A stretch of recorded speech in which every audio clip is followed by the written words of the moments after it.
Good morning अपनी से ऑनबिल टीवी ला मॉर्निंग पल्स आजिकाली एजुकेशनल इंस्टीट्यूशंस खान अलग अलग ते रैगिंग और बुलिंग लगा केसेस खान थके ऊपर नागलिन बोर्ड स्कूल एजुकेशन ब्रा एनेगा हादसा हुआ तो स्टूडेंट्स खान लगा इमोशनल और साइकोलॉजिकल वेलबींग करने बिया हुआ एकलान होगी ना safe and inclusive learning environment ला प्रिंसिपल्स के भी वायलेट कुरिया जनाइस इतला ऊपर दे एनबीएससी ब्रा सब स्कूल लगा इंस्टीट्यूशनल हेड्स खान गे ताखान लगा निजोर निजोर लगा स्कूल दे स्ट्रिक्ट एंटी रैगिंग और एंटी बुलिंग मेजर्स खान इंप्लीमेंट कुरबुले डायरेक्टिव दिस ये एनबीएससी ब्रा स्कूल्स और कॉलेजेस खान दे रेगुलरली स्टूडेंट्स खान के रैगिंग और बुलिंग लगा कॉन्सिक्वेंसेस ला ऊपर दे जानकारी दी बोले निम्दे अवेयरनेस प्रोग्राम्स और काउंसलिंग सेशंस खान थाकी बोले कुछ स्कूल्स और कॉलेजेस सब ते anti ragging and anti bullying committee खान स्कूल लगा स्टाफ पेरेंट्स और स्टूडेंट्स खान मिलाई गिना कॉन्स्टिट्यूट कुरबुले जनाइस एजुकेशनल इंस्टीट्यूशंस खान दे कंप्लेन नहोइले सजेशन बॉक्स खान इंस्टॉल कुरबुले जनाइसे कुत्ते विक्टिम्स खान नहोइले बुलिंग नहोइले रैगिंग कुरिया विटनेसेस खान ब्रा नाम अनोनिमस राखी कंप्लेन कुरबुले पारिबो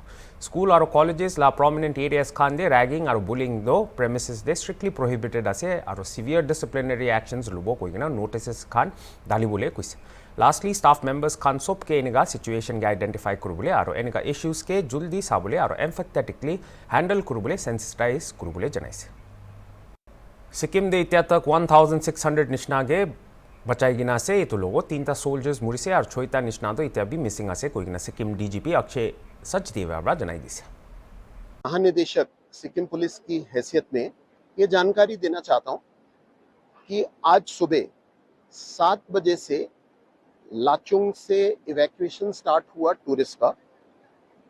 जिला प्रशासन और पुलिस प्रशासन ने मिलके ये कार्रवाई स्टार्ट की और इसके अंतर्गत 1668 टूरिस्ट जो कि लाचुंग और चुंगथांग में स्ट्रैंडेड थे वो नीचे आ रहे हैं। 284 व्हीकल्स वो आ रही हैं और 16 बाइकर्स भी थे। ये सब सही सलामत सेफ एंड सिक्योर आ रहे हैं। हम लोग इस चीज पे बहुत सेटिस्फेक्शन फील करते हैं क्योंकि कई टूरिस्ट से बात हो रही थी और वो बहुत तारीफ कर रहे थे हमारे पुलिस प्रशासन के एसएचओस की, हमारे सिक्किम पुलिस की कांस्टेबलरी की, हमारे डिस्ट्रिक्ट कलेक्टर और डिस्ट्रिक्ट एसपी यहाँ पे खड़े हैं, इनकी टीम की बड़ी तारीफ कर रहे थे कि पिछले 3 दिनों से ये लोग तमाम तरह की जद्दोजहद करके उनकी हेल्प कर रहे हैं। हम लोग सीनियर ऑफिसर्स, मेरे IG law and order, DIG range के साथ हम सुबह आए हैं। बेसिक पर्पस यही था कि टूरिस्ट के साथ बात करें और हमारी स्टेट में हमारा मोटो है अतिथि देवो भव। तो इस मोटो में हम बिलीव करते हैं और ये चीज़ हमें भी अच्छी लगी कि टूरिस्ट को हमारे लोकल्स ने बहुत कोऑपरेशन दी। टूरिस्ट ये बता रहे थे कि लाचुंग में होटेलियर्स ने उनसे कहीं पे भी कोई एक्स्ट्रा चार्ज नहीं किया। इनफैक्ट वो बता रहे थे कि एक दिन पूरा दिन का एक्स्ट्रा मेसिंग, लॉजिंग, फूडिंग सब फ्री की गई और पूरी एक्स्ट्रा सपोर्ट दी गई और उनके तरफ से था कि आप अगर 1-2 दिन और भी रहना चाहें तो आप हमारे मेहमान हैं। इस चीज़ को खासकर टूरिस्ट ने अप्रिशिएट किया और आप देख रहे हैं कि आराम से टूरिस्ट इस वक्त जा पा रहे हैं और ग्रेफ के लोग भी लगे हुए हैं। ये सारे ऑपरेशन में अच्छी चीज़ ये है कि तमाम जिला प्रशासन, आईटीबीपी, ग्रेफ, जितनी भी एजेंसीज हैं सभी बड़ी अच्छी कोऑपरेशन से काम कर रही हैं और इस वजह से भगवान की दया से सभी टूरिस्ट सेफली जा पा रहे हैं।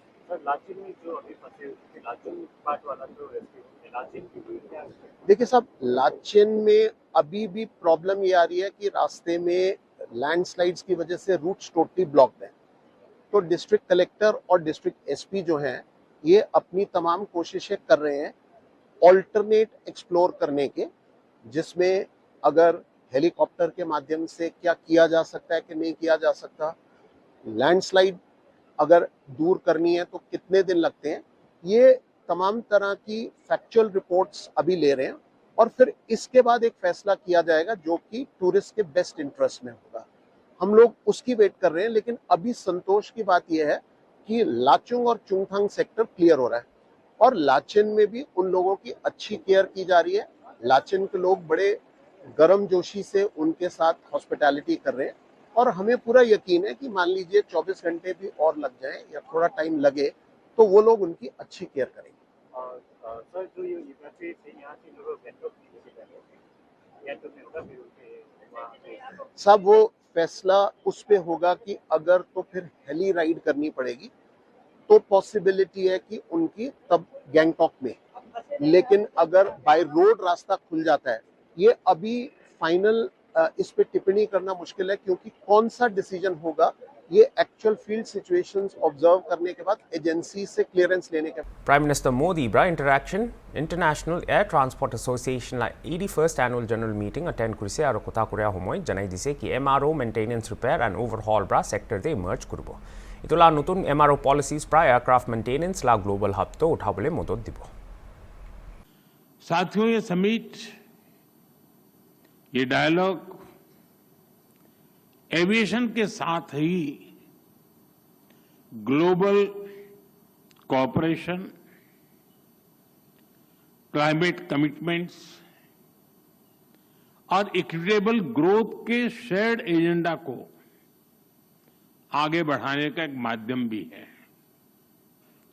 इस समिट में आप जो चर्चा कर रहे हैं उससे ग्लोबल एविएशन को नई दिशा मिलेगी। मुझे विश्वास है हम इस सेक्टर की इन्फिनिट पॉसिबिलिटीज को टैप कर पाएंगे, उन्हें और बेहतर ढंग से यूटिलाइज कर पाएंगे।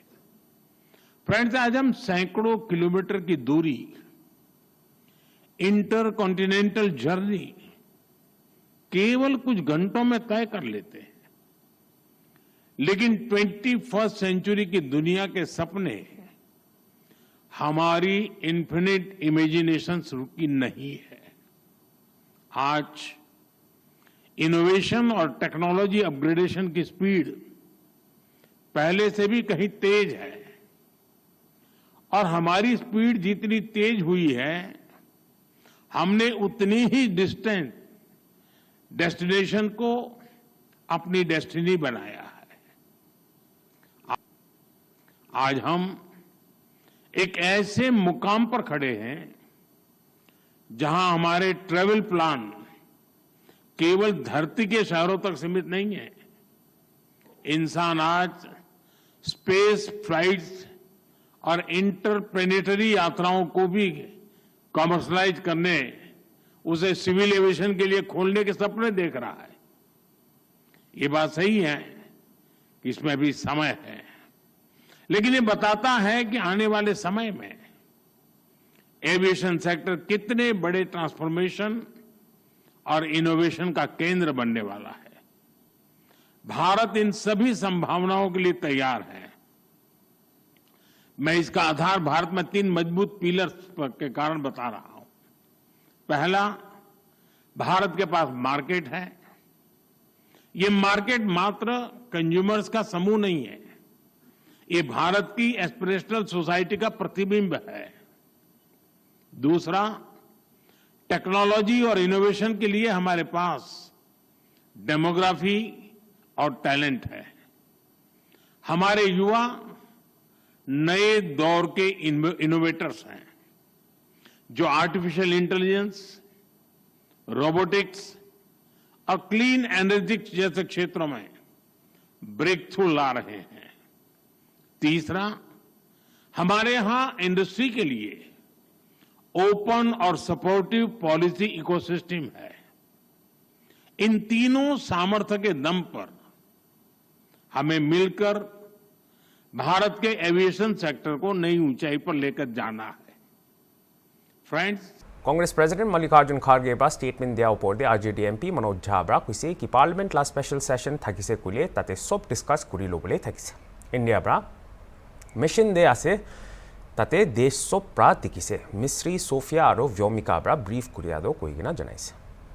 ये इस रणनीति को कैसे समझाएं? देखिए, मैं सीधे तौर पे कहता हूं कि जितनी सारी बातें मीडिया या सोशल मीडिया में हो रही है ना, ये सर्वथा अनुचित है। संसद का अगर विशेष सत्र होता तो सारी बातें वहां होती। मैं एक नागरिक के रूप में भी आहत महसूस करता हूं कि अमेरिकन प्रेसिडेंट बीते 3 हफ्तों में 2.5 हफ्तों में 12 ऐसे बयान दे चुके हैं जो जनमानस को आहत करता है। हमने एक टारगेटेड इंटरवेंशन किया, प्रिसीजन के साथ। वो हमारी आर्मी का वेलर था, प्रॉवेस था, जिसकी ब्रीफिंग हुई, खूबसूरत ब्रीफिंग, हिंदुस्तान की ब्रीफिंग मैं मानता हूं, व्योमिका जी, सोफिया जी और मिस्री साहब। उसके इतर जो हो रहा है वो मैं समझता हूं वो बिल्कुल छद्म, क्या कहूं, खुलेआम राजनीति। कल माननीय गृह मंत्री जी कलकत्ता जाकर क्या बयान दे रहे हैं। एक तरफ गुडविल डेलीगेशन आपने भेजा है, उसी टीएमसी के अभिषेक जी गुडविल डेलीगेशन में, ये गुडविल डेलीगेशन आपने भेजा है या डैमेज कॉजिंग मिशन भेजा है, ये फर्क तो समझना होगा ना। ये मेरे लिए चिंता का विषय है। लेकिन आप लोग ऑपरेशन सिंदूर पर गौराते हैं या चुनाव प्रचार प्रधानमंत्री अमित शाह ना करे? नहीं, देखिए, चुनाव प्रचार से कैसे बाहर जाएंगे? चुनाव प्रचार तो हर राजनीतिक दल करेगी, लेकिन शहादत पे सियासत नहीं। इस देश की सामूहिक पीड़ा है। मैं बार बार दोहरा चुका हूं आप लोगों के माध्यम से, पहलगाम की पीड़ा सामूहिक पीड़ा में तब्दील हो गई। देश में कोई स्वर अलग नहीं बोल रहा था। और जो मैंने कहा पहले, वो जो ब्रीफिंग हमने सुनी एमईए और फोर्सेस की, व्योमिका, सोफिया और मिस्री साहब की, वो ब्रीफिंग देश की ब्रीफिंग थी। उसके इतर कौन क्या बोल रहा है, कई सारे सवाल हैं। चीन से जब युद्ध हो रहा था, हम तो मात्र 15 बरस पुराने मुल्क थे, संसद बैठी थी ना। अब तो हम बहुत मैच्योर डेमोक्रेसी है। What stops? अभी आज भी मैंने एक खत लिखा माननीय प्रधानमंत्री जी को कि संसद सत्र बुलाइए।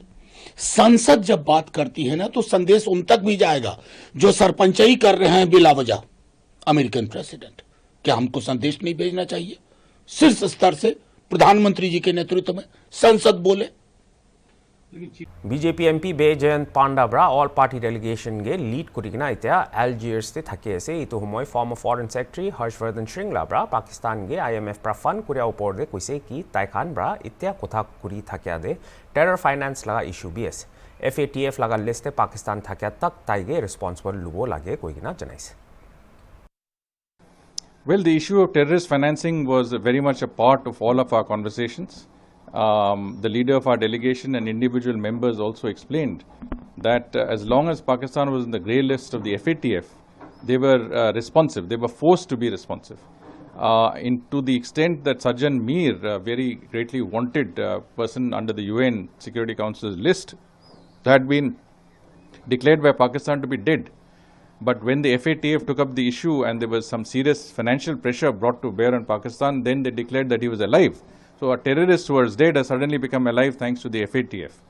So the Financial Action Task Force is very important. It is important to deter and stop the inflow of funds to terrorist organizations, and also Pakistan government's utilization of funds. You see, they've got now a IMF bailout, then they've got a World Bank loan, then China has given them a loan. So they are getting money when they should not be getting money. And that money has to be very carefully scrutinized, that they're going for those reasons for which that money is being allocated. For example, they have among the lowest rates of education in the world. There are apparently a good 30 to 40% of children who are in school-going ages who don't have access to education. Pakistan is one of the only two countries in the world, with Afghanistan, that has instances of polio. So the healthcare situation is dismal. Unemployment rate is at 8%, which is very high. The economy is in doldrums, as we know, with a very, very poor foreign exchange reserves, 16 billion as opposed to our 600 billion.